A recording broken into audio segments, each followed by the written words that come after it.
And we are live with another edition of Unpublished Writers Have Questions that they want answered. I'm going to let everybody introduce themselves because I will get things absolutely wrong otherwise. So I am Mike Molman. I have written 4 fantasy books, and I'm doing exactly what they tell you not to do. And I'm publishing a sci-fi book next to confuse my following. And I can tell you everything to do wrong. So therefore, there's Zara. Sorry. Hello, Zara. Hi. So I am Mike, and Ro, take it away. Tell us who you are, why you're here, what's the meaning of life. My name is Ro. I'm here because I lost a bet to Mike. So we've been doing this for over a year now, and he says I still have to keep doing it. I am the author of 9 of these things so far, and this keeps me out of trouble. Elle, our resident guest expert for the day. I am E.L. Lyons. I'm not much of an expert. I've published 1 book, Starlight Jewel, which is a dark epic fantasy, and I'm a grammar nerd, and that's it. That's all. And our favorite Canadian is here. Zara, who are you? Why are you here? What bet did you lose? I actually won a bet. Just kidding. Sebastian actually invited me, and so thank you so much again. I am a stay-at-home mom and author of sci-fi, post-apocalyptic, dystopian, and I've been a nerd my whole life, and I will continue to be a nerd for the rest of my life. Awesome. Sebastian? Hello, I am Sebastian Carlisle. I have been writing a lot of horror fantasy. I don't have anything published yet, but I started this journey in January, and so my first book will hopefully be published in January. Awesome. And Montana, last but not least. It's Montana. I write for a living as an analyst, which is very different than creative writing, which I've learned, which has been absolutely no use to me whatsoever. Started taking the craft serious about a year ago. Write fantasy, try to find oddball scenarios. So my current work in progress is the Balearic era. So looking at the Carthaginian time frame, trying to find my own little unique niche. Okay, so the structure is there is no structure. So if you have a question, yell it out, and hopefully we have answers that are appropriate. Okay, I have one. Okay. What inspired everyone to want to be a writer? I'll go first. Like if there was a book or a movie or just something like, growing up that inspired you to tell stories. So mine is not an inspiring story necessarily, but I read a bad book and I decided, you know what, I can do this. And I had time, so I tried, and that was in 2017, and I'm still writing. So hopefully, that's my story. I love it.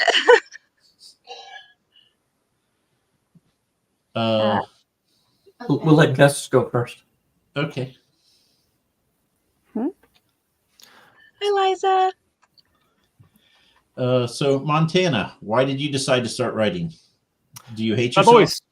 Yeah, apparently so. I'm about halfway through the draft, so I'm kind of thinking that right now. But I started in high school, did the creative writing classes, wrote for the local paper, and really kind of let go of it and fell into the corporate world, became an analyst writing analytical work, and realized that really I do love to write, but I wanted to write what I wanted to write rather than about supply chains and the DRC. So trying to take my best stab at actually doing what I would try to do so many years ago. Okay. Sebastian. Well, I did that panel with you guys last year at the convention, and I had played around with it quite a bit, thinking of ideas and coming up with things. And my thing is I have extremely vivid dreams. Like I smell, taste, I have all my senses in my dreams. So everything that I will be writing about has been a dream of mine, and I get them down on paper, so I never forgot them. Oh, nice. Elle, how about you? I'm a maladaptive daydreamer, and Was Me just too. always thinking up fantasy stories when I should have been doing like schoolwork. And that just as soon as I learned how to write, I just started writing those down, and they got more elaborate as I got older. And I also had dysgraphia, so I couldn't write very well. So I was just writing like chicken scratch illegible stories and putting myself in a wrist brace. I was doing it so much in high school. And then I finally got a laptop, which was nice. So it just sort of evolved from there. And I didn't really have like an inspiration aside from like I couldn't stop myself. Yeah. So and I read a lot of fantasy. Like my dad was a nerd, so I guess if anybody was an inspiration, it was that my dad forced fantasy upon me at a young age, like fantasy and sci-fi. He was just like trying to brainwash me, like, here, look, Lord of the Rings. Good parody. Yes. That's a parenting win right there. Yep. Yeah, just like from the womb, like I knew who Gandalf was, so I didn't really ever have a choice. Zara, do you want to answer your own question? Yeah, I think I was just a really good liar growing up.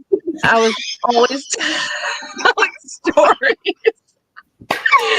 Oh my gosh. No, but also I want to go off of what Elle said. Like, just we grew up in a household where we were constantly watching Willow and the Dark Crystal and Star Wars and the original Dune. And I do want to say that my oldest brother is also a huge inspiration for why I wanted to tell stories, because this is like whenever my parents would go out on a date, we would literally bring a candle out and sit on the coffee table, and he would read The Lord of the Rings to us. And so hearing his voice and hearing about, like Gandalf and by candlelight as a kid, like that's insane. Like that's magic right there. So I think I definitely just want to, growing up as, you start to lose that magic. And I think as storytellers, it's just a little part of us trying to like hang on to that, childhood magic. So I think that's what it is. The ambiance definitely helps when you're a kid reading or watching fantasy. Like I remember my dad would, when we would watch Star Trek, he would make us Earl Grey tea to watch Star Trek, so we could like drink Earl Grey tea with Captain Picard. Like, yes! Like I know. You have those little accents in real life to make you feel even more immersed in it. And then my friend was teaching me to read, like and I was not a very good reader when I started out. So he was teaching me to read aloud, and he was like teaching me to do the voices and stuff. Yeah. We were doing it by the fireplace. And so it was just like a whole different vibe, or else we would go outside, like, in the woods and read. And that was just like a different I love it. And just like, if you sit your kids down, like for the parents out there, I'm not a parent myself, but having been parented and become a huge nerd, if you're teaching your kids to read and doing nerdy stuff with your kids, add a little something extra, have the candlelight, have like that little extra thing. Don't just sit at the dining room table and just like try to get your kids to like read a book, because that doesn't help with the immersion as much. Add something cool to like make it more absolutely. Yeah. So you were watching The Next Generation, obviously, with Earl Grey. What would he have done for you if you were watching the original series? We watched all the Star Trek, but I don't know. We would do voices and stuff, like I think that's the only like prop we had was the Earl Grey tea when we were watching The Next Generation. You've watched all the Star Treks? All the old ones. If they've made new ones, like I know I watched one of the new Star Trek movies, but I like now that I'm older, I have like zero tolerance for like television. I can't sit down and watch a movie anymore like I used to be able to. But yeah, all the old ones, I've seen them all. And like, but for those who just like Klingons, we would like make the Klingon face. I don't know.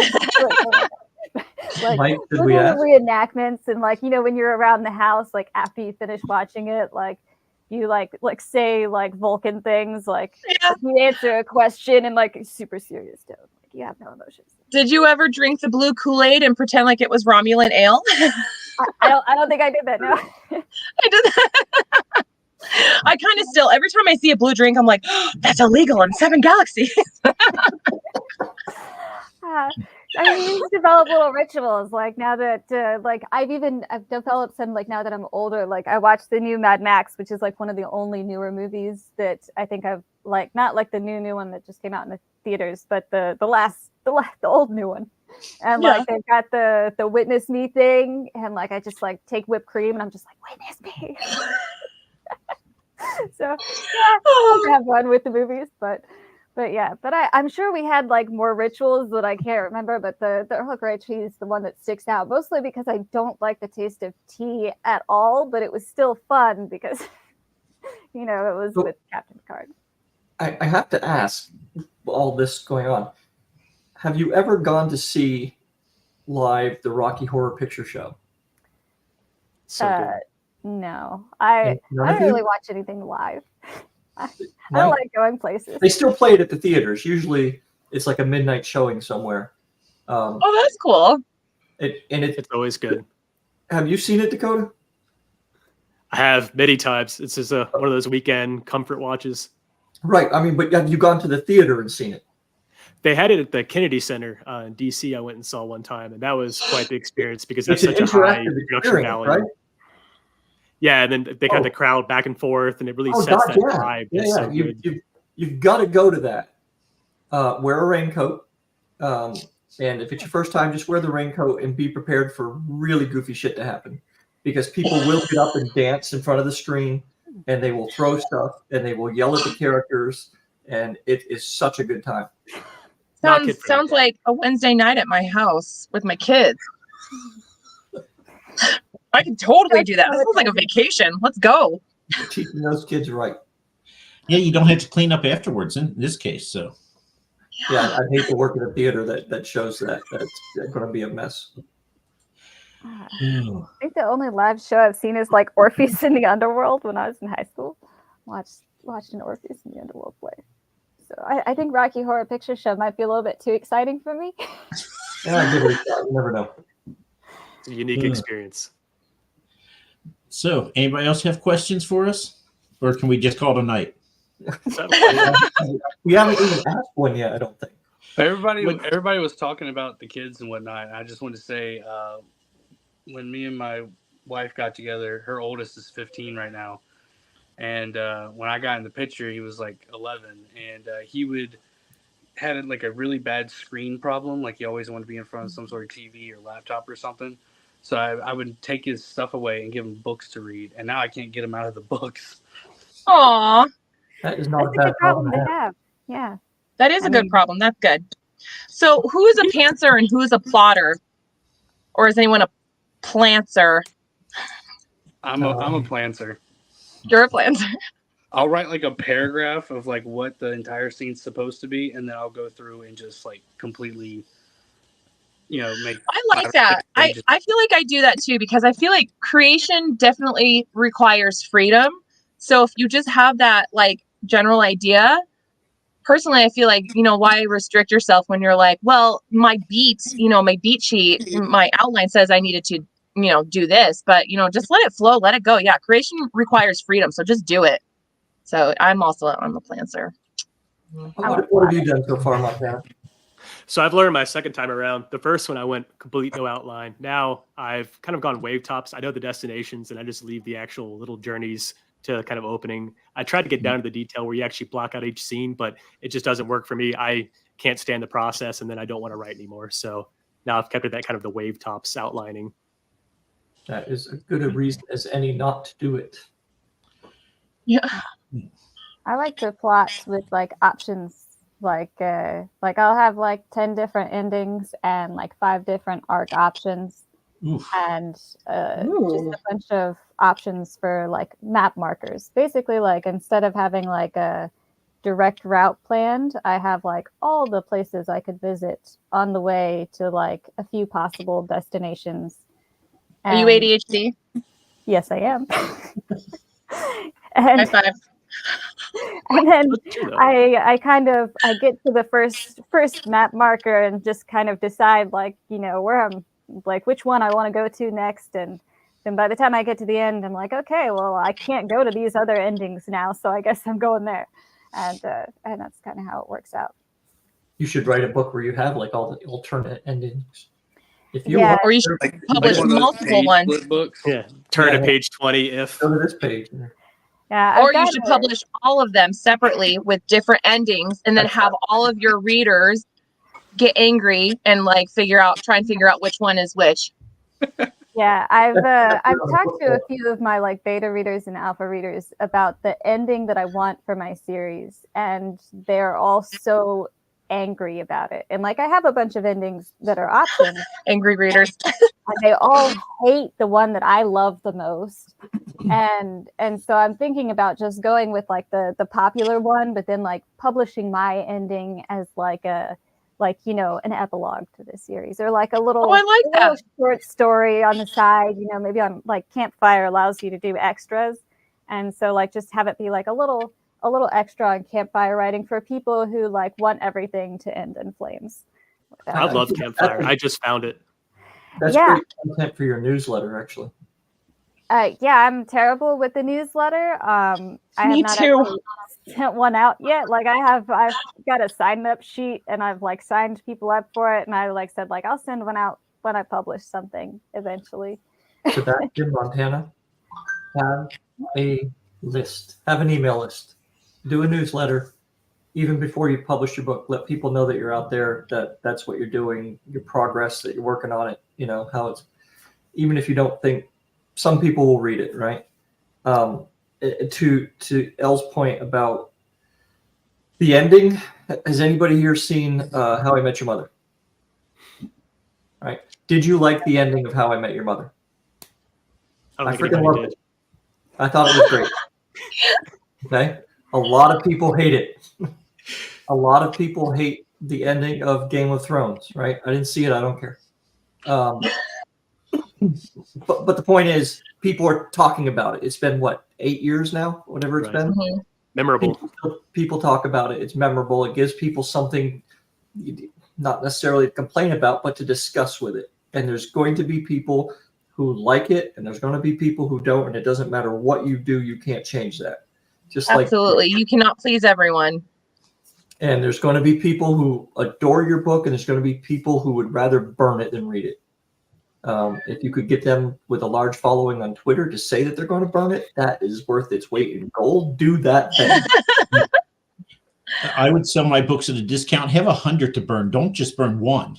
Buy the rest from me too, and burn them. Burn them all. Right. Make a video. I can use that. If you would like an autographed copy to burn, please call me. I love the silver lining in this. And any bad review written well can be used for advertising. Any bad review? Still Which you haven't are gotten, writing. like a really bad review yet. Like I've been waiting for it. I feel like you need one to get like initiated into like the writing community, and I feel like my book just hasn't been tested properly yet. My worst reviews have come from NR Gravel. I think that's how you say his last name. I'm not sure. And he compared it to Sanderson, which like how much of a bad review? Like he gave it 3 stars, but he compared it to Sanderson. Like, what am I supposed to do with that? 3-star Sanderson. Yeah, like I'm sorry, like one of my favorite authors, like so terrible. And then like Esme gave it 3 stars, and I ended up using a quote from her review on the back of my book because it was so nice. So like I've been like, kind of low-key trying to like find like really harsh, honest reviewers to like really critically look, because I can see all the problems with it. I know what's wrong with it. Like I don't know if I would give it like 3 stars, but yeah, I feel like it's really, you haven't really made it, and so you get somebody who just hates it, like just hates it from the bottom of their soul. Yeah, like it's their job to hate it. Yeah. I'm preparing myself now for that, but I don't honestly, like I've heard this thing where it says, the reviews are not for the author, they're for the potential readers. So I don't know what your guys' opinions are on it. And I really am trying to decide now, before I'm published, if I'm even going to read the reviews, because I'm thinking I'm going to have my husband do it and then just tell me like, good, bad, okay, all right, cool. Because I don't know if I can emotionally handle that. So do you feel like the reviews are for authors or potential readers? And like, how do you feel about the reviews? I mean, anybody who follows me on Twitter knows I'm like super opinionated about this issue. They're definitely for the readers. They're like their initial intent is for other readers. If you don't like it as an author, that's a you problem, and you got to deal with that privately. I feel like there's no acceptable situation for you to like publicly call out a reviewer for negatively I've actually reviewing seen that. Yeah, Oh, yeah. that's crazy. Yeah.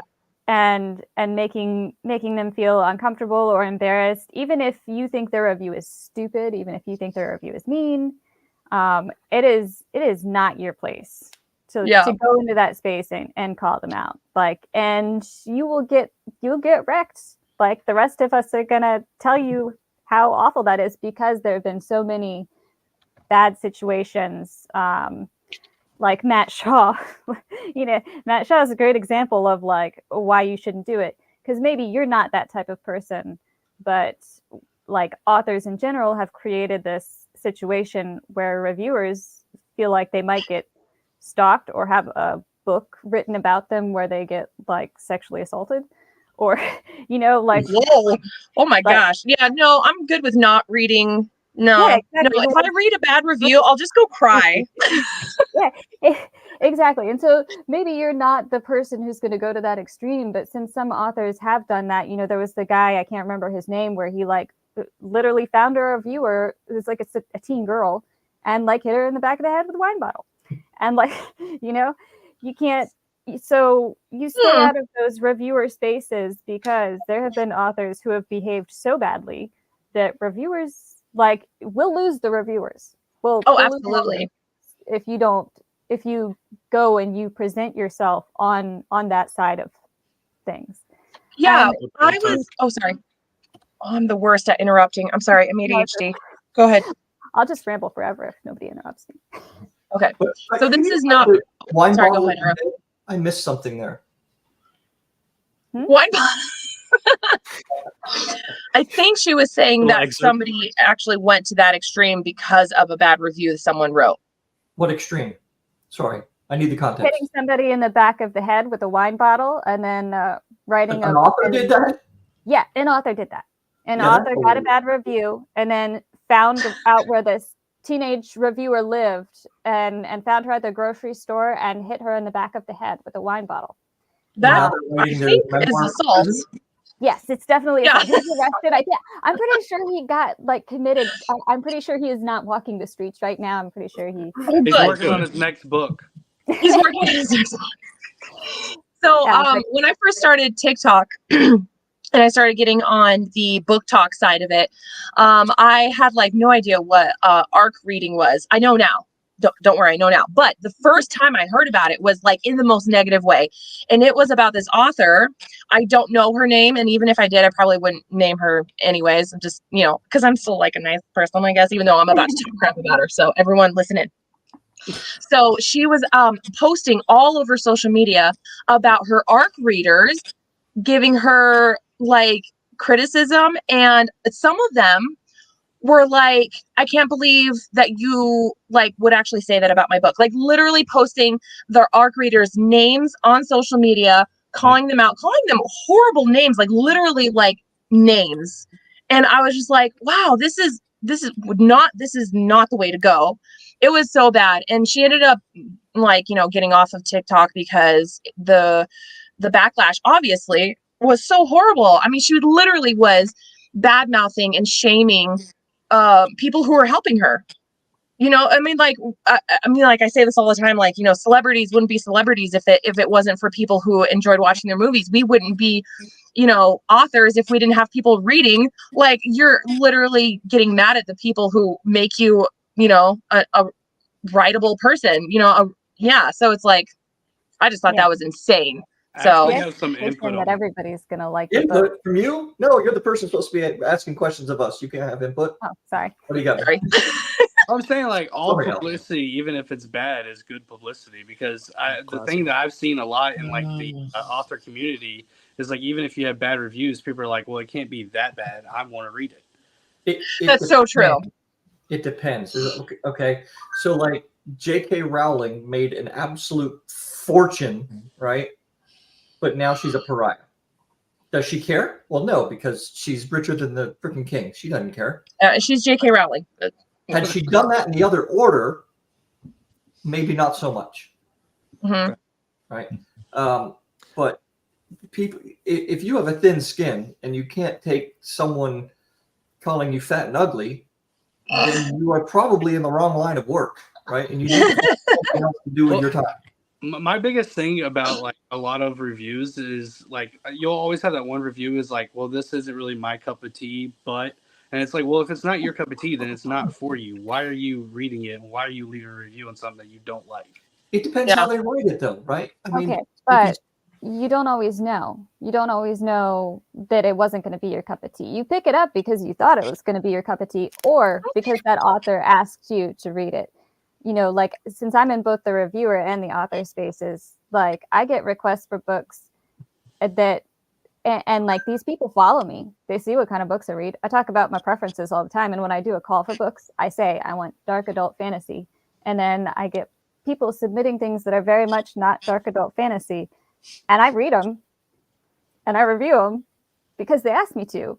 And it's like, and then you, like, I'm going to review it honestly because I'm an honest person. But why did you ask? Why did you submit when, you know? And it's sort of a dilemma. But then I think especially in indie, often we don't know how to advertise our books properly. So we do often advertise to the wrong crowd. And I was completely guilty of this. That's why I changed my cover.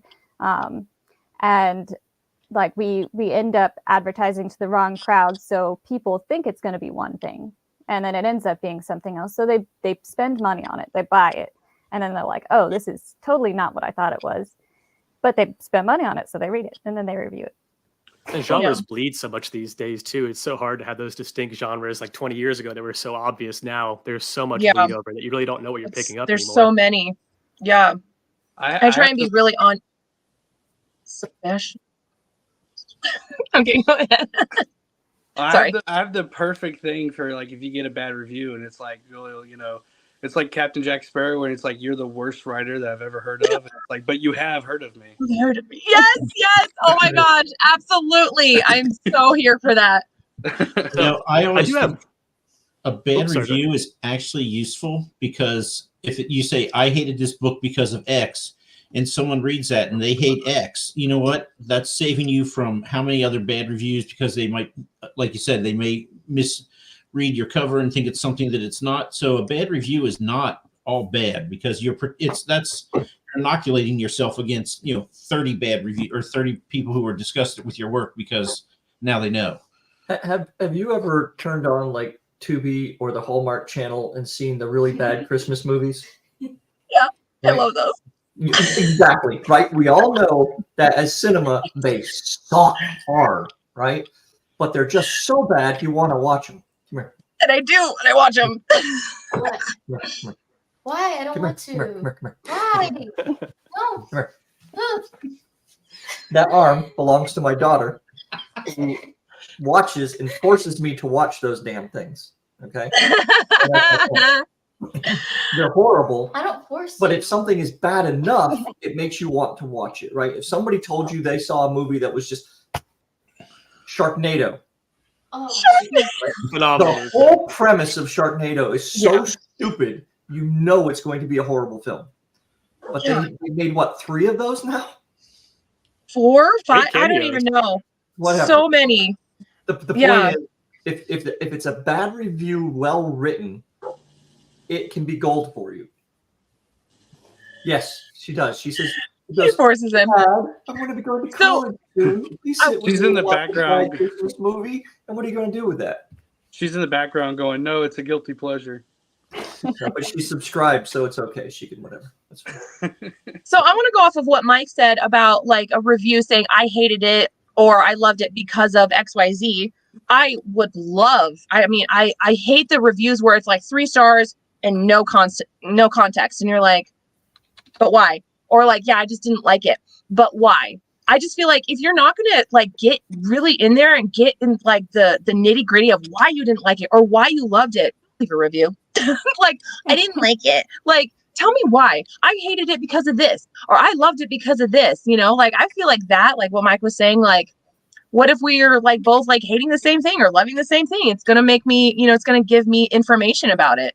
So yeah, anyways. Yeah, my book does have one star rating, but they didn't leave a review. And I feel like See? if I hate a Drive book by. enough to leave 1 star, I hate it. I hate it, man. And I want to say all the reasons why.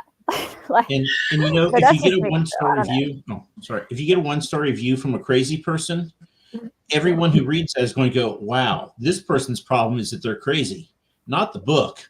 So, I mean, you don't sweat bad reviews because, I mean, you're advertising about yourself as much as you are the book when you do this. And if you come across as crazy person, then fine.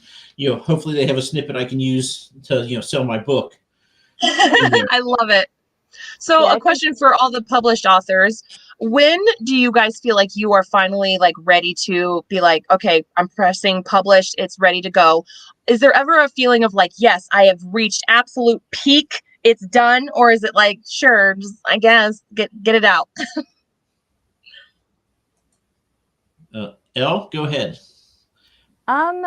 So I wrote a lot of books before Starlight Jewel that like I didn't feel good about. I actually felt terrible about all of them. I hated everything I wrote. Aw. And you know, you have these awesome daydreams in your head and they're like epic and everything is like wonderful and you're reading these awesome books and then like you read your own writing, and I know a lot of writers kind of like suffer from this like blindness where they like read their own writing and they don't see the issues that like they actually see what they saw in their head and they're kind of blind to those issues. But I never had that. I read it just as horrible as it actually was. And so I had, you know, with Starlight Jewel, I had like, you know, it was kind of like the best world I had ever built and sort of like the best story I had ever crafted and the best characters I had ever made. And I read it and I like sobbed and it was just terrible. It was so awful. And I got on or somebody kind of like forced me because he was tired of dealing with my crap to to go get help in the form of a writing group instead of therapy. I don't think therapy would have helped me. So I joined this writing site and I got some like reviews on the first chapter. It was like one of those writing sites where you post chapter by chapter, and most of the feedback I got on the first chapter, it didn't really make any kind of difference to the writing. But then there was like one guy made these comments where like it was clear he understood how bad it was, and I was like, yes, thank you. You understand that it sucks. and I think on chapter 2 he was like, you know, like he wasn't going to stick with it. It wasn't for him. And I was like, no, I need to keep this guy because he knows how bad it was and he can actually help me fix it. And so his name is Mark. I think he was watching for a second. I don't know if he's still here, but he's stuck around for way too long. I don't know why he's still helping me, but he ended up reading my book like 20 times and until he made it like readable.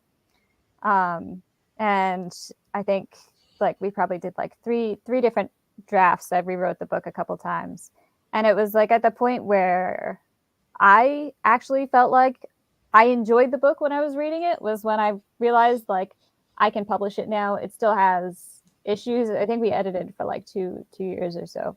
And that was after I had edited it on my own for like a year. But when I actually enjoyed reading it, despite like the flaws in it, I decided I would publish then. Also because I just needed to write something else at that point. I've been editing for so long, I was kind of going crazy.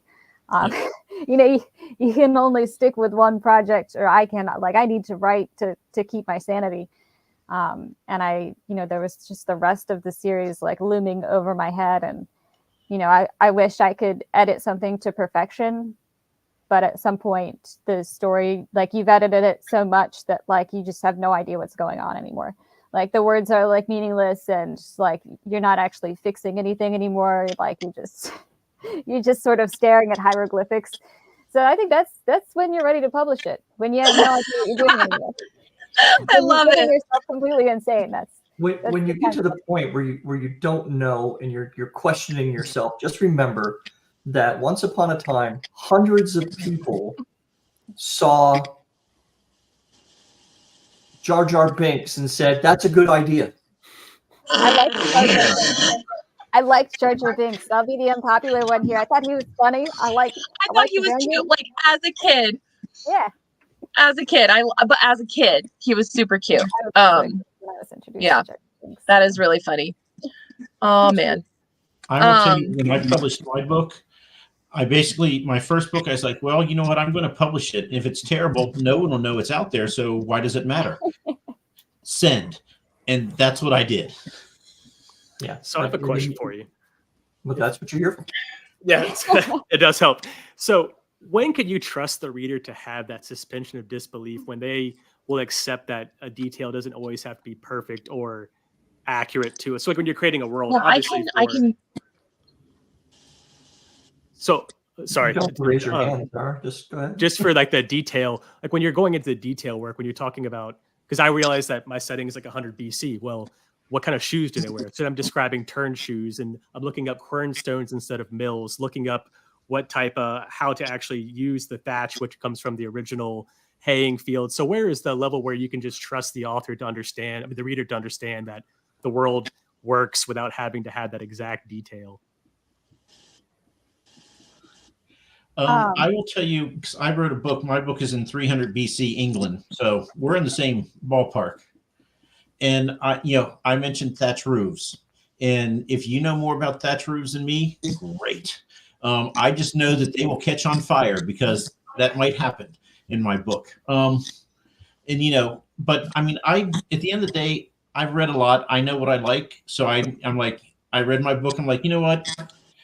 I'd probably give this 4 stars. I think that's good enough to publish. And so when I get someone with a 4-star review, I'm like, well, we agree.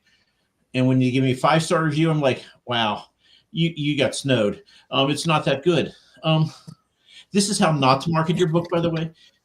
Montana, I think to try to answer your question, it's easier to cut it out than it is to add it up, right? So put the detail in your draft, let some people read it, see if they ask them specifically when you give that to them to arc read, have some specific questions that you want to know, right?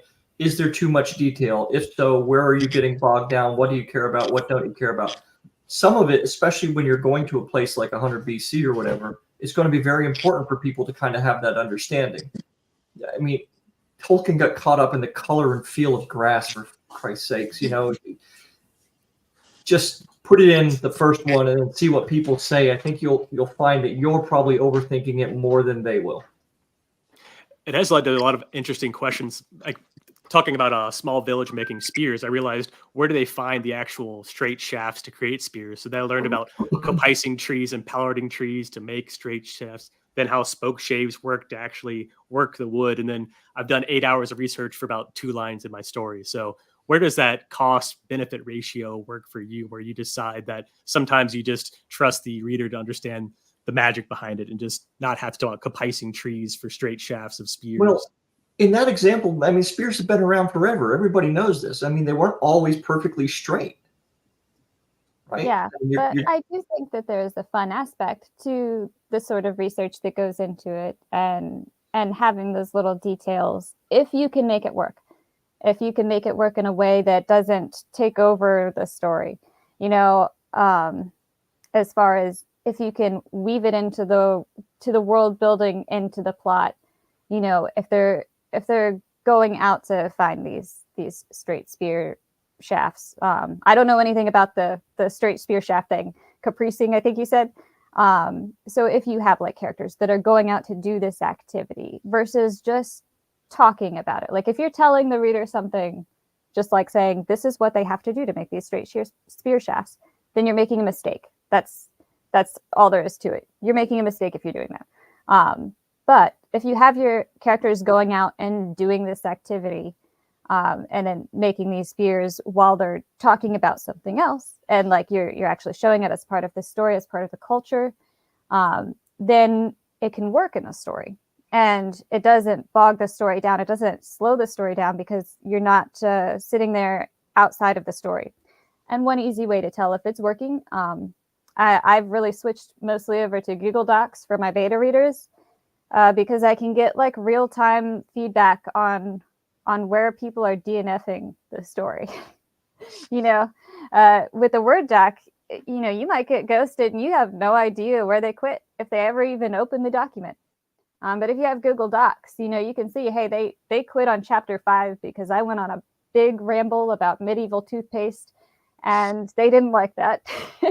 So Google Docs is really useful in that you can see where people were just like, all right, or if they dropped the book for like 2 weeks, around chapter 5 and didn't pick it back up, those are kind of like useful insights. So I do recommend sending Google Docs for beta readers. But as far as like the level of detail that goes into it, ask yourself, if you're stopping the story, if you're stopping the action and the plot to talk about this thing, then you're probably doing too much. But if you can incorporate it in somehow, or if your story has magic, I don't know if you're writing fantasy. I just always assume everybody's writing fantasy. Always fantasy. But if you can incorporate it into your magic system or into the culture and world that you've created, your fictional culture and world, then it makes the world richer, and it makes it like a more immersive part of the story versus just talking about it. I think the details get to people when it's just the author explaining something, or if you just go on about something for too long, like I do in these interviews. So I'll just add, we talked off camera about how I saw about rope houses. I never knew that they're like 300 yards long and like 20 yards wide. And this just, I thought this was the greatest thing. And I spent a whole weekend researching rope houses and how rope is made, because I need to know this, obviously. And then in my book, it ended up being like two sentences, because in my world, they don't have feet. So I can't say I ran for 300 yards. So my character just had to run the width, and she was out of breath by the time she was finished because it was so long. And those are like my 2 sentences for the rope houses. Saw the people mixing the rope up. I just kept running, ran out of breath. I'm out the door, and the story goes on. Done. 8 hours of research. Yeah. Uh-huh. Yeah. And when you're actually self-editing, another way to tell if you've got too much like explanation and exposition, I just take like a highlighter and I go through and I highlight anything that isn't in the scene, like anything that isn't like an action or dialogue, if it's like something that's just being thought about. And if like the whole page is highlighted, or like you got like really big chunks of text that are highlighted, you probably got some problems.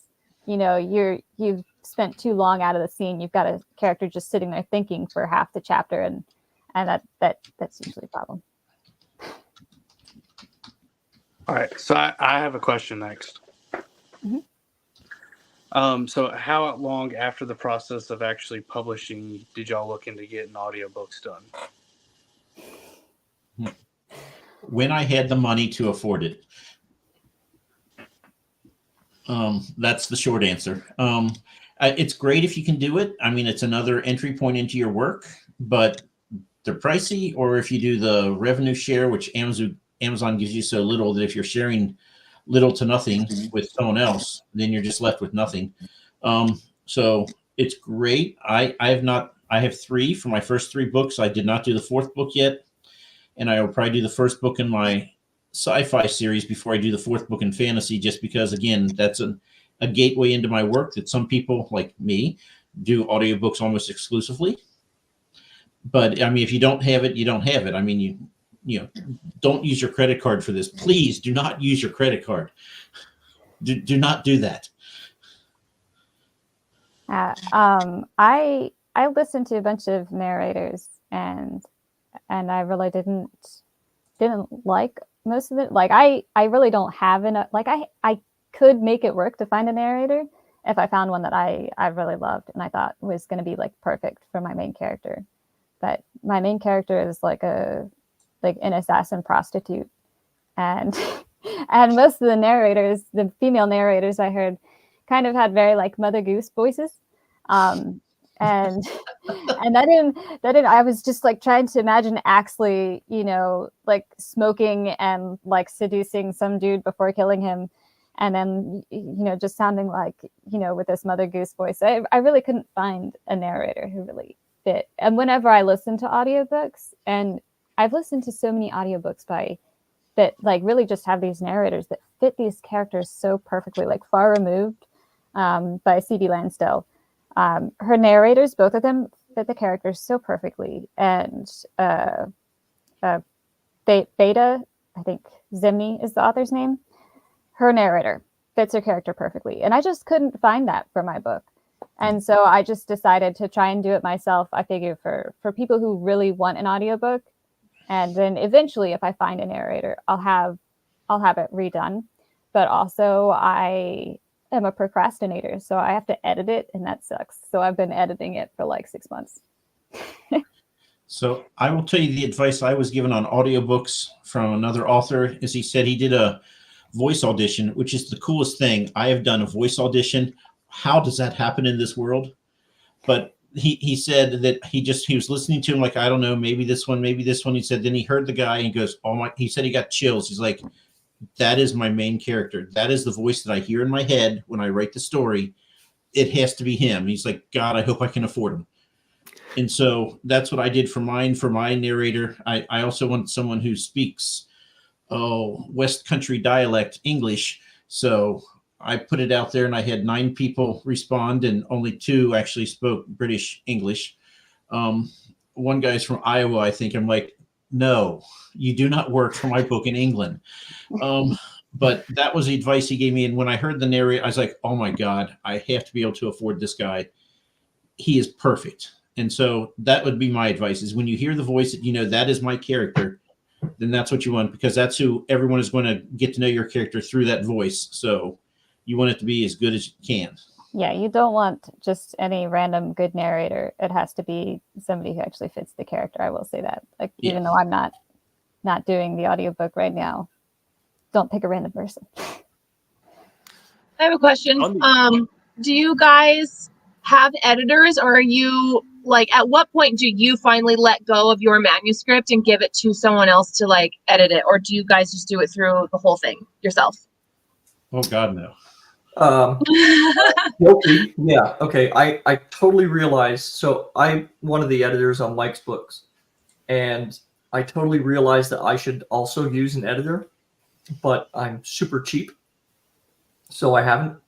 And I know it's a bad thing. I cannot stress that enough. It is a bad thing. Now, am I going to do it for the last 2 books in this series? I mean, just keep doing it myself? Yes, I am. But the new series I'm working on, I absolutely will get it to an editor, maybe even 2, because the quickest way to find a mistake is to print your book, and then you open it up and go, oh damn, and as the person who wrote it, you will overlook things that you would catch in other people's stuff. You absolutely can't get over it. So if you're oh my gosh, even people with editors and proofreaders still end up with a few typos. Like Aaron McConnell posted a really funny one in Stephen King's book the other day. If you haven't seen that, I saw that one. That was a rough one. Yeah, but yeah, it's definitely recommended to get an editor. But I also don't have like a real editor. I just have Mark, who I think is smarter than any editor I've ever met. And he's basically, taking me on as like his editor student. But yeah, he's like, I've never met anyone who knows as much about sentence structure and grammar and, just the English language in general as him. So I really didn't feel like I needed an editor after I met him. Like I would have before. Dang. I've talked to editors, and I've, like kind of in the beginning when I was making friends with other writers and they were getting editor feedback, and I was looking at their editor feedback versus what I was getting from Mark, and I was like, his feedback is like way better. Like he's like destroying my work a lot harder than they're destroying their work. So I ended up just cheating and using him, and then like learning self-editing on my own as much as I could.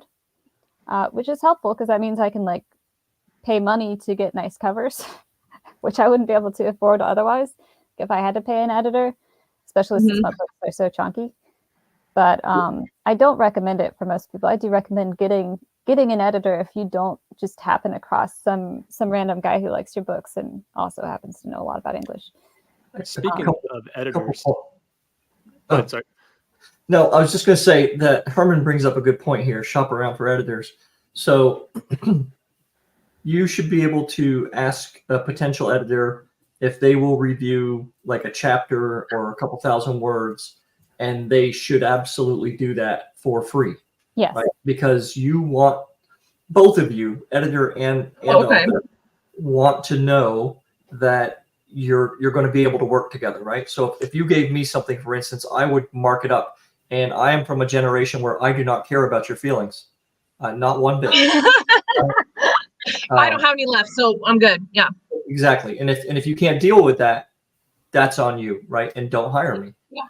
Now, I'm not going to be rude about it, right? I'm not going to say, dude, you suck, find another job. But I'm going to give you decent feedback, because what I want is A, to be hired, and B, to be hired a second time, right? Yeah. So my goal as an editor is to make you a better writer, so that the next time you give me a book, I don't have to work as hard, Oh, I love that. right? Sorry, Sebastian, go ahead. No, I have something on that. So I reached out to Rod's editor, Rod Belcher's editor, and she said, she was like, "This is great. You know, I have no problem doing this for you. Give me a sample." I gave her a sample, and she was like, "Look, I'm going to tell you something. This needs to be better.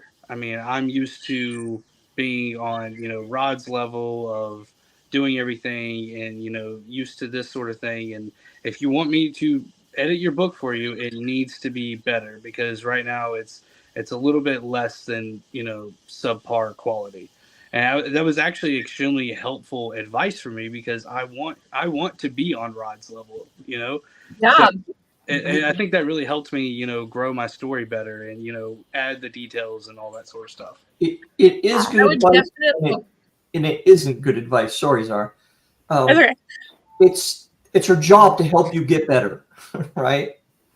To just say be better, right? That's like if I'm coaching Jesse Owens, be faster, right? That's not helpful, right?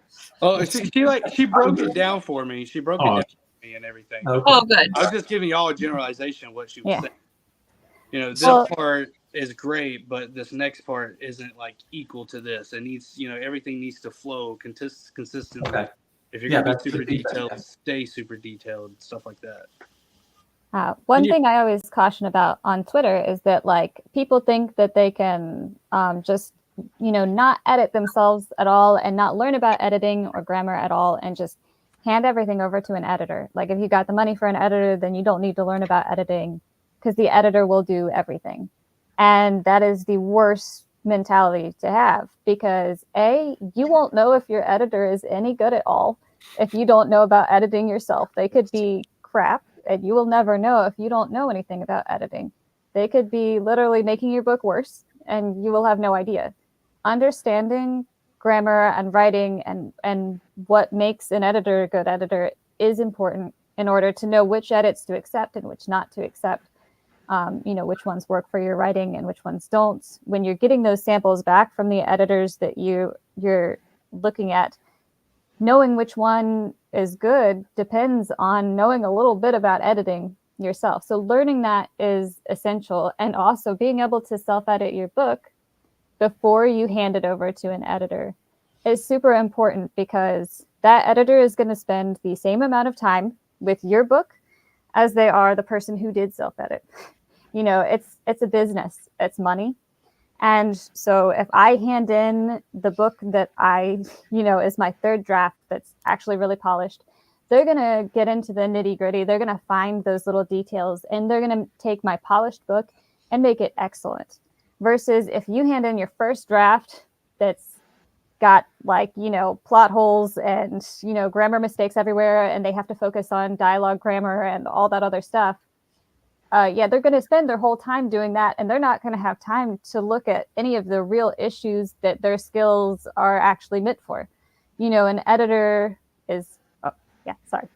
No, I'm just saying, so basically what you're saying is get like the best products that you can like make and then like give it to your, yeah. So, okay. That is amazing advice. I love that. Yeah, get your money's worth out of the editor, because that Yeah. $3,000 can get you a mediocre book or it can get you an excellent book. And if you don't learn to self-edit, it's going to get you a mediocre book, because all they're going to do is fix your dialogue grammar the whole time. And dialogue grammar is one of the easiest things to learn. And it's one of the biggest issues I see in indie books. And it's so sad to me, like that, editors have to, spend so much time on that when they could be focusing on issues that, they could really help you with your writing and help develop your skills in other ways that are really a lot more useful than just like basic proofreading stuff. So I will tell you a story real quick. My first book, before I knew Ro, I sent it to my editor, and she immediately emailed, goes, "Did you run spell check before you sent this to me?" It was my first time. I'm like, let me do that now.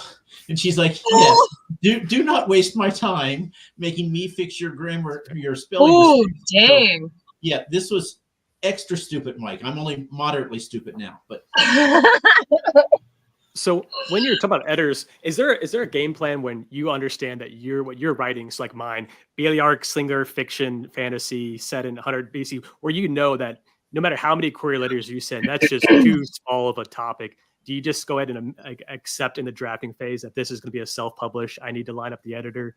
Is there a point? I guess my question is, for those very specific subgenres of genres, is it even worth even thinking about the traditional route, or should you just immediately say, this is self-published, this is just too niche for What's your goal as a writer, Montana? So I want to make it a secondary, essentially career.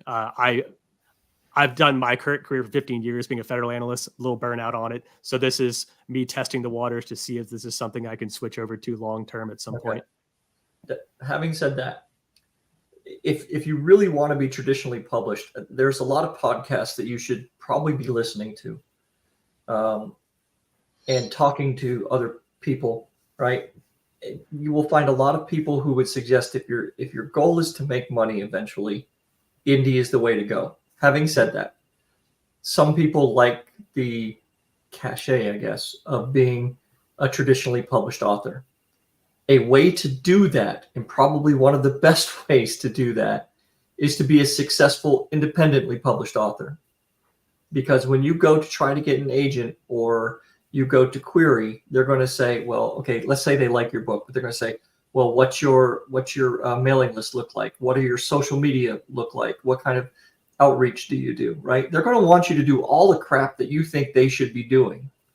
And then you're going to make less money for it. And oh, by the way, if they don't give you a big advance, which they won't, they are going to advertise your book proportional to the advance they give you, right? Which means they probably won't advertise it a lot, which means it may not sell a lot. And then your book is going to be taken off the shelves and taken out of print, but you will not have access to your IP anymore. Okay. Now, this all sounds very one-sided. I know it does. But that's all things you have to consider, right? What do you want it for? If you actually want to make money at it, my suggestion would be go the indie route first, learn how the business works, make it work for you. And when you've got a certain level of success, then you can go to a traditional author, a traditional publisher and say, look, I've self-published these books. Here are my sales numbers, et cetera, et cetera. This is how many people follow me on these socials. This is how many people on my mailing list. And they will be much more likely to accept you then. Makes sense. Okay. Sorry.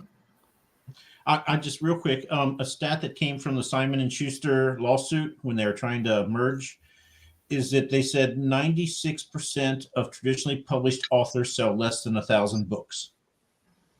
So, yeah. Dang. So that's just another reason why. Less than that. I thought it was like less than 300 or something. So, so if you go traditionally published, again, they're going to want you to do all the marketing because you're not Stephen King.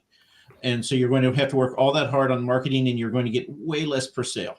The nice thing is you don't have to pay for editors and you get your money up front, but I forget what percentage of authors never out earn their advance. And so that's all the money you will ever see for that book. So And you don't know your IP. right. That's about what I It's Wow. expected. It's I fun- already well, kind of decided. Yeah. Set it self sway. Yeah, that's what I was gonna say, Montana. I've always thought, even as like a teenager when I wanted to be an author, I'm like, I'm just doing this myself for all of those reasons that we mentioned. But my number one is because I will have all the creative freedom, and those characters that I created out of my heart and my soul and my blood and my tears are going to be and will only be mine. You know, I'm not going to give somebody else power over these people that I've created, that I love, and that I made from my heart. Like, that's a huge thing. Like, I want to keep those, and I just don't want like big, I mean, not that I'm saying that if I queried, then I would immediately get it, but I'm just saying, like, if that was possible, I still wouldn't even choose that. I would always choose indie, so I can keep it like all to myself. I want to touch on one thing that Elle said a while ago, and she said, if you're paying your editor $3,000, now this is going to be a hugely self-serving sentence or two I'm about to say right now. There are people who do it well for a lot less, okay, because they don't need editing money for rent, right? They need editing money for Legos, basically. And for covers, and for their own editing, right? I don't know if they would have done my book. My book's really chunky, so I don't know if they would have done my book for less. But no, I mean, there are. It's going to range anywhere from usually like 1 to 5 cents a word, something like that. Okay. Just again, that's why it's super important to give them that first chapter and get it back, so you can see if, hey, this just happens to be an editor who's inexpensive versus this is an editor who's actually not that good, right? But And you might not just get along with the person either, so you don't want that. Neither of you want that. So on the topic of editors, I want to tell y'all my plan and see if y'all think it's a good plan. So I want to wrap up writing, somewhere in August and September, and get the first book, the rough draft and what I've done myself completely done, and get it ready for ARCs. And then I want to open up to ARCs for October. Allow October to go through, get all my feedback from it. Then November, open it up to alphas and betas, get all my feedback from that, make all the edits that I need to do and everything like that. And then for November, open it up and actually give it to an editor or a couple editors, get all their feedback, make all the corrections that I need to do, and then be ready, use December to get all that feedback and get everything fixed. And then by January, be able to actually publish. Is that good? Well, you got the order mixed up because the Yeah. ARCs are the last thing you want to do. The alpha readers are first, and then the beta readers, and then the editor, and then the ARCs. But yeah, other than that, that's a good plan. I have a question about alpha readers. I'm in the middle of my 5th draft right now, and it feels like the 100th at this point. And I have an alpha reader. Oh, I have 2. One who's already gone through it, and then I have another one who is currently like reading it, almost like as I'm writing. Like, I feel like I'm literally like typing, and she's like reading it as I'm typing. Smart. Is that good, or should I just, because at one point I was like, okay, stop reading. I can't deal with the questions you're asking, because I'm still like, I had to go back and rewrite my first chapter. And I was just like, just hold on 1 second. And then I told her that when I was ready, I could have her come back in and start reading it. So when, honestly, should alpha reader start? Like, is that good, that what she's doing, or am I like shooting myself in the foot right now? It really depends on you and your alpha reader. Okay. Like, there is a certain point where I need to be writing alone. Yeah. Most of the time, where That's like where I'm I can't have somebody in my space at all, or else I don't have control of what I'm doing. You need a little bit of control of what you're doing without somebody else's thoughts in your head, because there's enough going on up there. But then yes. Sometimes you're at a part where you're just kind of like lost, where you don't really have a lot of thoughts in your head. And then, maybe you post it then and you're like, any ideas for where I should go with this? And maybe Right. they do, and maybe their ideas suck, and like whatever about their ideas suck helps you figure out where you do want to go. Absolutely. And so I've gotten into a little argument. Okay. I've gotten into a couple arguments with my alpha reader for the way I word things. And I use the word plume as in like a plume of like breath in cold air. And she's like, you're using it as, I can't remember what she said, but she's like, you're using it wrong. I'm like, well, technically, right? Technically. However, it's just like how I want to word it because it sounds cool. Okay. And I like sent it to like my writing group because I'm in a writing group, and I was like, what do you think about that? They're like, yeah, it's fine. I was like, okay, well, my alpha reader says that it's weird and I shouldn't be using it in that sentence, and I'm doing it wrong. And I literally, what in the world? If we get to 500 subscribers, I'm getting this tattoo on the back of my head. That's what you will see. Where are we at? Where are you at? I'll tell people to subscribe. 241. We got a ways to go. Mike, you don't want her to do that. She went viral with like 1.3 million views on one of her TikTok videos. Do That's not let her okay. do I love it. Yeah. But as far as like getting second opinions and having somebody, you know, looking at stuff like really early on when you're kind of still, when it's still kind of raw, I think what you're talking about is like you're still kind of feeling raw about what you're writing and you're not ready to get that feedback yet because you're still really sensitive about it and you still like, you're just not ready. Like, you know, it just came out of you, like you just like birthed that thing and you're not ready for somebody to tell you your baby is ugly yet. And it is. Like, you know, you just like fed it to a wolf and you know, it's just not ready for that kind of life yet. So yeah, I mean, wait a little bit, let it grow up a little bit before you feed it to the alpha readers. And I guess. Thank you, Herman. If I can jump in on what Sebastian was saying about all that, the only thing I see with that, I mean, there's probably more to see, but I think your time scale is really optimistic. Yes. Like super optimistic. So if you think everybody is going to finish it in a month and have you everything back in time for you to make the changes and then send it to the next group of people and give them exactly a month and get it back so you can make the changes so you can, no. Your best bet is to really just put out of your mind, or if you've got to put in an email or something when your book is coming out, I have defaulted to summer of 2025, right? Give yourself that 3 or 4 month kind of ballpark. And if you get it done early, huzzah, that's great. But you won't. Yeah, I just give deadlines and then I go like 6 months past them. So I Also works. Just last week, I was talking to Andrew from Andrew's Wizardly Reads because I'm going to do an arc for my book that's coming out next month. And I was like, so how long do I give for an arc? I have no idea. I've always just hit, upload to Amazon and then go tell people it exists. And he said 6 weeks minimum for arcs if you want to have people have time to read it and give a review. So that's why mine, if you can find it in the description, I have a link there if you want to sign up.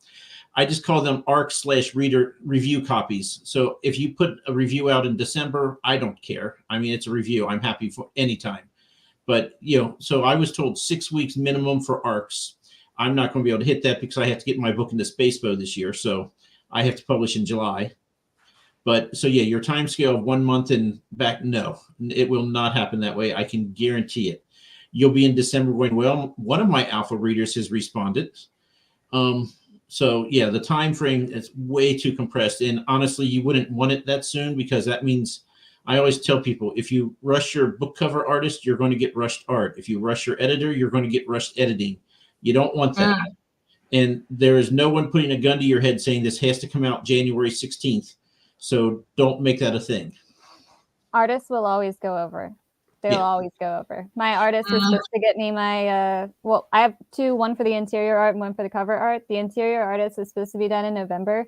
She's still not done. My cover artist was supposed to be done in I think January, and she's still not even started yet. So yeah, you got to give room for your artists because they're artists. I mean, that's just how artists are. Like they just exist outside of time, and when you try to pressure them, they just don't work under pressure. Like they literally just don't work under pressure. So definitely. I have a question about beta readers. Oh, sorry. Go ahead. I also have a newsletter that I don't update. I think I did one and it said, I'm still writing, have fun, kind of a thing. But I also have a beta reader sign up for it as well. And I have like 18 or 23 people who want to be beta readers, but I'm not like, I feel like that is so much. So what is a good number of beta readers that I should get? Well, Sign half of all them those probably people up. won't. Yeah, exactly. Half of them won't. So What? sign all of them up. Yeah, no, Really? half of those aren't. At least half of them are gonna ghost you. They're gonna drop off the face of the earth. They're gonna start it and they're gonna hate it. Okay. Like I know Alright. you think you want to Oh, think the best of those people, okay. and you want to think like, oh yes, they all said they're gonna do it. They're gonna do it. My That's high so school true. English teacher who like mentored me and like got me my accommodations for dysgraphia and everything, swore up and down she was gonna read my book and beta read it for me. And she ghosted me. My high school English teacher ghosted me. She didn't read one page. Ouch. Like, Oh, so it's you don't like, people have the best of intentions when they sign up to be beta readers. They think they're gonna have time. They think they're gonna like it. They think that they read all sorts of books. But especially when you're like a new writer, most of us aren't writing in like these big genres that people are like. We're not writing in like the Robin Hobb genre. Like we're not writing like the big mass market books. Like we're a little bit more niche. Like we've got like 100 BC down here with Montana, and I'm I don't know. 56 years after Yellowstone erupts. Okay, yeah. So we're writing these like niche books, and like a lot of mainstream readers who agree to beta read for like some of us little niche people, like they pick it up and they're like, what the heck, like, am I reading about like a half tree person prostitute? Like, what did I just pick up? I'm sure that's what my English teacher What's thought. the title of that one? Starlight Jewels. Starlight Yeah. Julia. Hey, Tim McKay here said commissioning art's wonderful experience, exercising God level patience. Couple of things. Find an artist the same way you would find an editor or something. Talk to them, see if you can work with them, see what kind of information they want from you, what kind of feedback they're willing to accept, et cetera, et cetera. If you like what they do, see if you can engage them for the entire, like if you're planning a trilogy, try to get them to do all of your books, right? That way they all have a very same look and feel to them. Yeah. If you are thinking in your head, wow, I can save some money by using AI, just don't. Gross. Yep. I have. Otherwise, you end up with 6 fingers or something, and Your book has 6 fingers. well, it doesn't. I'm a graphic artist, so I'm doing my own cover. Thank heavens, I'm going to save money on that. But I went to an AI generator for kicks and giggles, and I put in a description of what I imagined in my head, and of course, it was beautiful. But it's just like, oh, that kind of that sucks because it gave me exactly what I wanted. But I definitely am very much staying clear of that. But also, if you want to get into the AI conversation about, not just covers, but, now publishing companies and even, for short stories and like online stories, they are literally like, we will not submit your work if there is an ounce of any AI work in it. And it's crazy that even is a question now. It's like, is there AI in your work? And I'm like, I have notebooks in my Kindle and my phone to show you that no, but like, it's crazy that is, that's a thing now. It's sad. AI is really Spell check good. count as AI? What's that? Say that- Does spell check count as AI? It doesn't Well, count as generative AI. Right. So there's that. There's so many levels of gray there. But But I for would like artwork, AI is really good to try to give you an idea. Yeah. Like I'm trying to find ideas for what I want for this book that's 2 years down the road. So I can find it and then give it to an artist and say, okay, this is kind of the idea I'm looking for, right? What would you do with it?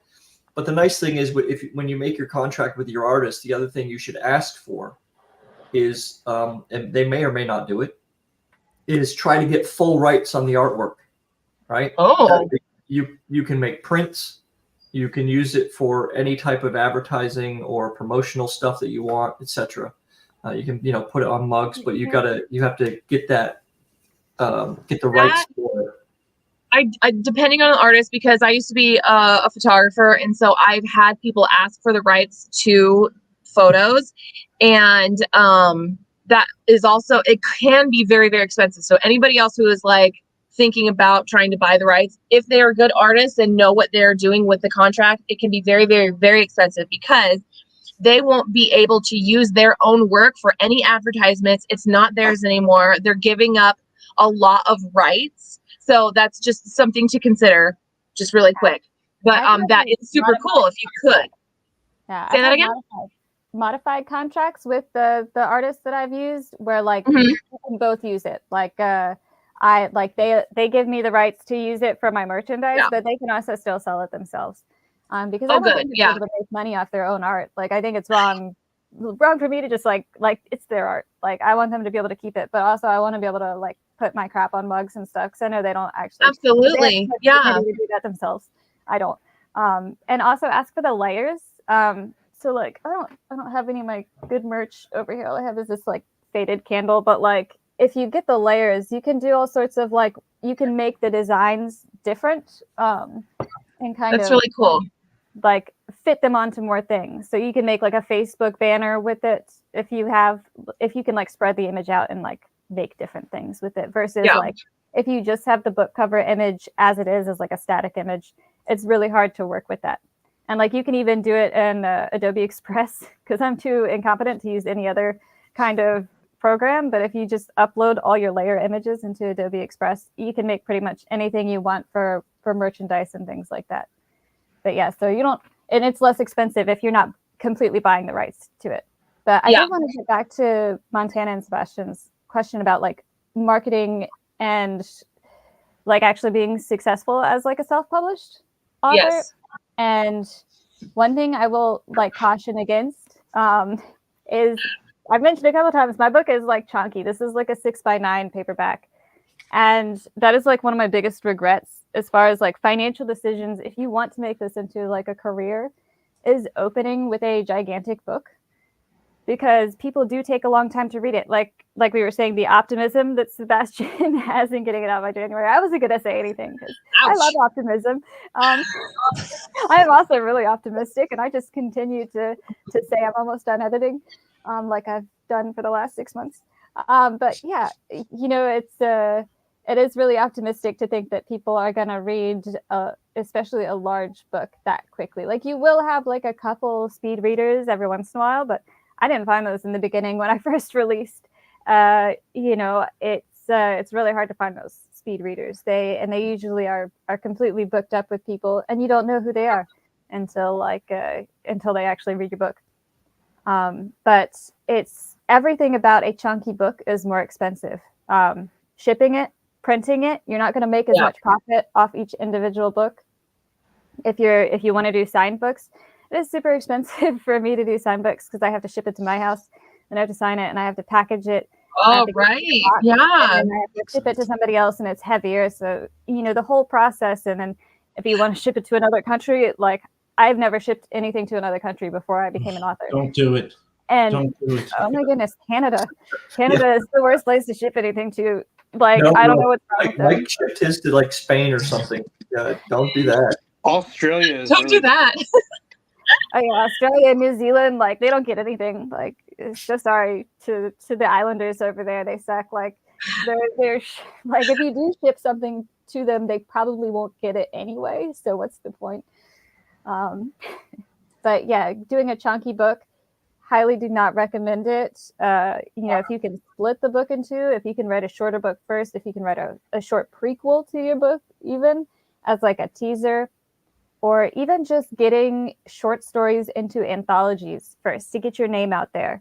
There are a lot of things you can do to kind of build your readership before you release your chunky. Like, because I love my book. I love my big chunky girl. She's cool, but nobody wants to spend 2 months reading, you know, the chunky book when they've got new exciting releases that are coming out. So definitely consider that, because when I was writing it, I was like, do people have the attention span for long fantasy books anymore? And like, yes, they do, but reviewers value their time, just like because they have a viewership that they're trying to maintain, and the longer it takes them to read a book, you know, the less, you know, content that they can put out. So if they can read 10 books in a month, then that's, you know, 10 episodes. But if they only read 2 books in a month, that's only 2 episodes that they can do on that. So it does affect their viewership and how much content they can produce if they're reading longer books. So everything about producing a chunky book is going to give you less readers. And there are chunky book enthusiasts. There are, but it's not going to make you as much profit. I have like 2 cents profit on every book. So where's that line at? Because I was looking like 100, 120, probably like 1,000. Is that in That's the chunky good. territory for fantasy, or No, that's yeah, fine. that's good. Yeah, mine's the 170,000, and that was after cutting like 50,000 words. So, Hey, Mine's like 90,000 words right now, and I'm trying to get, no, it's not even 90,000. It's like 87,000 at the moment, and I'm trying to get it to like a little bit more. And it's just a standalone, but like it's hard, and obviously I don't want to. What? If it's just short, just keep it short. You know, I see people trying to reach like a higher word count, trying to like beef their books up. People love short books. Like, you Yeah, notice I'm noticing that. short books. Yeah, I like would- what you said about the attention span. And I saw this article over a year ago. I think it wasn't even an article. I'm sorry. It was a video. And it was these statistics of people buying books, right? And it was like in the 70th percentile of people buying books will not read it. And then as it was a smaller percentage of starting it and not finishing it. And I just thought that was insane. Like, yes, these books are being purchased and they're being taken home or downloaded or something. 70% of them don't even start it. And then like 60% don't even finish it. What is it? And I really do think it is because of like everyone, I feel when they start a book, and you can slap me if you want, but I feel like everyone thinks that I need to write like a Tolkien-esque size book, you know? Yeah. And I'm like, can I go like a little, I mean, like this world is crazy. Everyone is moving fast. And I feel like we're just getting faster and faster. Like we are getting more upset about wait times for movies coming out and our fast food and how long it's taking to download this. Or like, oh my gosh, I have no service. And everyone's just like, read, do everything really, really fast. And so I'm like, okay, so I'm gonna try and like, first of all, not do a series. I don't personally feel like I'm a series writer. Like I don't have that attention span quite yet. But yeah, I think, I'm trying to at least get to like 90, which I think is like a standard type of standalone novel, but I mean, if you say like 87,000 words is good, I'll just leave it. Yeah. I'm not going to add in anything. I really don't, if like, I feel like there are books that are too long, but like in this age, I don't really think there are books like that are too short, even if it turns into like a novella. Like people love novellas. J. Patricia Anderson has a huge chunk. I think it's even bigger than mine. And then she's got a novella. Her novella has done so well. Like it has done so well because it's so short, and people love it because they can just pick it up and they can breeze through it, and it's fun. And then she gets tons of reviews, and then people trust her as an author. Another huge thing that people don't talk about a lot is having trust in an author, especially in the indie community. And if they pick up that small book and they read it and they see that it's well written from cover to cover, then they're like, okay, this author actually knows what they're doing. Let me invest 40 hours in that chunk, versus making that commitment to begin with is a little intimidating. And, so yeah, publish the short book, give people the little taste test. Like, so. Right. Yeah. Like I discovered Wattpad, and I thought for a hot minute that I wanted to publish to Wattpad, but then I gave up the idea. But I just noticed that so many people love it because they literally can just sit and read a chapter and then just wait for the next chapter to come out. Like there are so many authors who are doing so well on Wattpad, like millions of followers, and people are just like scrambling. And one of the big things is because they can just sit down really quick and read a chapter. So that's cool. I like that about Wattpad. Yeah, Amazon started their Kindle Vella program, and I joined it, but Amazon nobody knows what Kindle Vella is. It's like the same thing. It's like episodes, you do short story episodes, because they don't advertise it. It's like one of those Amazon programs where they like start a thing and then they just completely abandon it. And it's hard to even find it. Yeah, it is. It's hard to find it, and it's frustrating, and they keep changing the policies on it so that like a different amount of episodes are free. And generally it's just been like a frustrating thing. And I would take my episodes down, but I'm too lazy. So if Okay, so I you have know, a question. Oh, sorry. as you guys are getting ready to write your books, you probably don't want to hear this, but writing a 20,000 word novella to use as a reader magnet to help build a mailing list is not a bad idea. It fills this niche that we're talking about, with people being able to get in and get out. It's like a nice 1 or 2 hour read. They can check your style. They can see how you're developing your story. You can, the book you're writing, Montana, that might be a good place to put in all the explanation of all those things that you're wondering if you should put in your book, right? Put it in your novella. And that way people kind of have an idea what they're going to get into when your book comes out. Makes sense. And the other thing, and maybe we could we're up against about an hour 25 here, which it's been a fantastic hour 25. And thank you all for doing this. If we could just, all of us go around and just give one last kind of quick thought. And I'll start with, as you're starting out on this endeavor of writing books, talk to people. Don't ever be afraid to call up an author or DM them or whatever, and just ask them questions, because authors love nothing more than talking about writing, their books, themselves, like anybody, right? I mean, they're just like anybody else in that way. And it's a fantastic community who wants to help you succeed. It is not a community they're not your adversaries, right? We aren't working against each other in any way, shape, or form. So, don't sit there alone in your room trying to do it all yourself. Reach out for help to the folks who have already made those mistakes, and that way you don't have to do it too. Awesome. I love that. So I'll just piggyback on Rose's thing. I've had 3 separate times now, people at Comic-Cons have come up and said, "Can you help me? I want to publish my book." I'm like, "Sure, I will absolutely love to help you. What's your book about?" And they're like, "Oh, I can't tell you. You'll steal my ideas." What am I supposed to do? And I try to tell them, I'm like, if we gave all 6 of us a prompt and said, "Okay, you got half an hour to write it," our stories are going to be nothing alike, because my experiences in life are way different from Elle's and way different from Montana's and everyone else. So everyone's going to have their own unique story, and it drives me nuts. I'm like, don't ask for help and then say, I can't tell you anything though, because I don't know what to do with that. And Tim, I am not sorry about that. 500 is way too long. You should cut it down.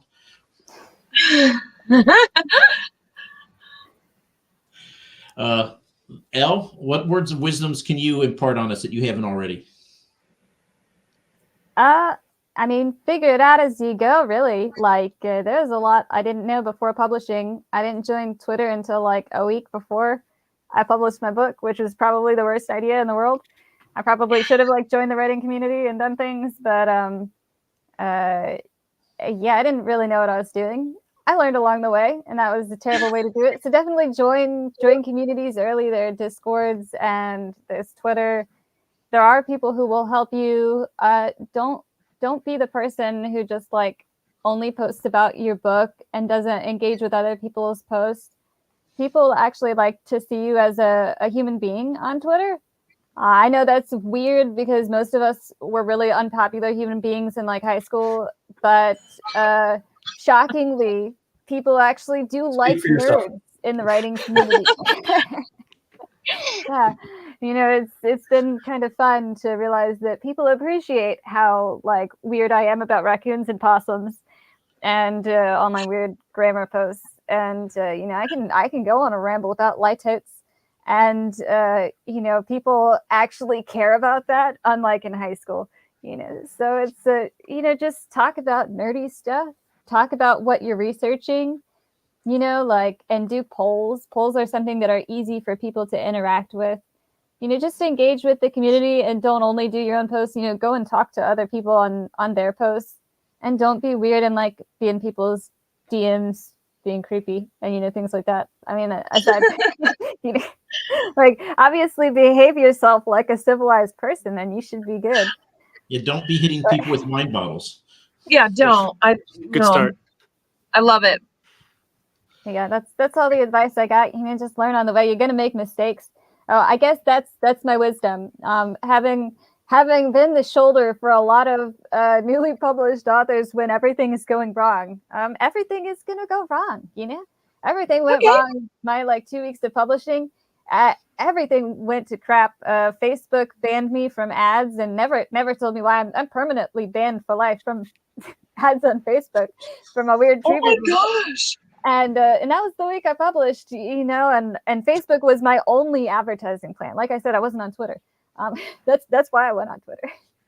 But yeah, you know, everything's gonna go wrong. And I won't mention the authors who I've recently dealt with this with, but you know, the book doesn't publish when, you know, Amazon says it will. You know, they don't approve it.